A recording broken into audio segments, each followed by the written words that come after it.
శాసన మండలి chairman Gutta Sukhender Reddy hospital కు వచ్చే రోగులకు మెరుగైన వైద్య సేవలు అందించి వారి మన్ననలు పొందాలని రాష్ట్ర శాసన మండలి చైర్మన్ గుత్తా సుఖేందర్ రెడ్డి నిర్వాహకులకు సూచించారు. జిల్లా కేంద్రంలోని లతీఫ్ సాబ్ గుట్టకు ఎదురుగా నూతన అంగులతో ఏర్పాటు చేసిన ఆరోగ్య సూపర్ స్పెషాలిటీ హాస్పిటల్ నిర్వాహకులు డాక్టర్ రమేష్ ఎంవీఆర్ విద్యా సంస్థ చైర్మన్ కొరణపాక రవికుమార్ తో పాటు పలువురు ప్రముఖులతో కలిసి హాస్పిటల్ ను ప్రారంభించారు. అనంతరం ఆయన మాట్లాడుతూ జిల్లా ప్రజలు దూర ప్రాంతాలకు వెళ్లకుండా పట్టణంలో హాస్పిటల్ ఏర్పాటు చేయడం చాలా అభినందనీయమని అన్నారు. ఈ సందర్భంగా జిల్లా వైద్యాధికారి పుట్ల శ్రీనివాస్, మాజీ మున్సిపల్ చైర్మన్ బుర్రి శ్రీనివాస్ రెడ్డి, పట్టణ పార్టీ అధ్యక్షుడు Gummala Mohan Reddy, DC HS doctor Matru Naik, doctor Vithal Babu, doctor Murthy, doctor Padma, doctor Praveen, managing director Ramavath Lalu, పట్టణంలోని వివిధ డాక్టర్ల అభిమానులు తదితరులు పాల్గొన్నారు.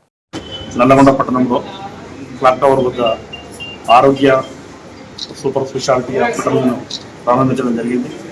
ఈ సందర్భంగా ఇక్కడ డాక్టర్స్ ఎవరైతే ఉన్నారో మేనేజ్మెంట్ వాళ్ళ ఆధ్వర్యంలో గతంలో కూడా మన దగ్గర నల్గొండలో సేవలు అందిస్తున్నారు.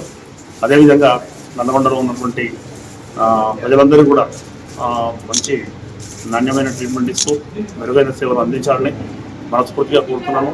ఈ డాక్టర్లతో మాకు పోలీస్ డిపార్ట్మెంట్కు మంచి సన్నిహిత సంబంధాలు ఉన్నాయి. డాక్టర్ మంచి ట్రీట్మెంట్ ఇస్తారు. మా దగ్గర కూడా హెల్త్ క్యాంప్ జరిగినప్పుడు సర్వీస్ బాగా అందించారు.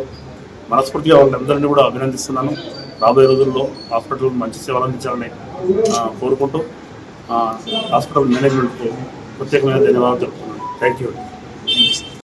ప్రకాశం క్లాక్ టవర్ సెంటర్లో రాజరెడ్డి సార్ హాస్పిటల్ పక్కన ఆరోగ్య సూపర్ స్పెషాలిటీ హాస్పిటల్ని సుఖేందర్ రెడ్డి సార్ నేతృత్వంలో ఓపెన్ చేసుకోవడం జరిగింది. దీంట్లో అన్ని రకాల వైద్య సదుపాయాలు అందుబాటులో ఉన్నాయి. దీంట్లో ఎమర్జెన్సీ సంబంధించిన ట్రామా కానివ్వండి, పాయిజనింగ్ కేసెస్ కానివ్వండి, వెంటిలేటర్ కేసెస్ కానివ్వండి, డయాలసిస్ కేసులు కానివ్వండి, ప్రతి కేసుకి 24 గంటలు వైద్య సదుపాయాలు అందుతాయి. 24 గంటలు వైద్య సదుపాయాలు, ఎమర్జెన్సీ సేవలు 24 గంటలు అందరి డాక్టర్లచే ట్రీట్మెంట్ చేయబడుతుంది. ఈ అవకాశాన్ని నల్గొండ జిల్లా ప్రజలు సద్వినియోగం చేసుకోవాలని మనస్ఫూర్తిగా కోరుతున్నాను. Thank you very much.